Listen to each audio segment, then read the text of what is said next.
Será que o nosso país tem realmente líderes de direita? Você acredita que o Brasil tem líderes de direita? Eu não.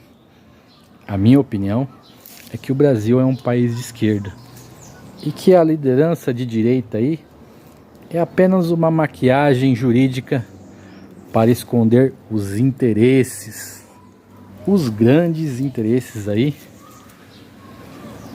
das grandes corporações.